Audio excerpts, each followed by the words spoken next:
бежит за нами с самой Баромли. 19 км в час.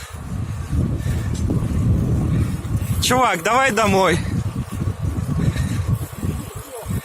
Не хочет домой бежать, ты видишь? Может, он в Сумах живет.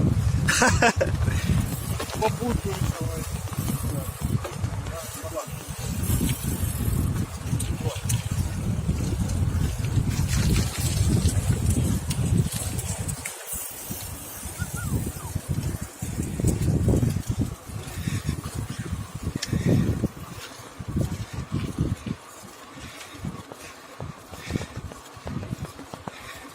Собачка, ну надо домой бы. Далеко назад, воды нету. Там может и по кайфу.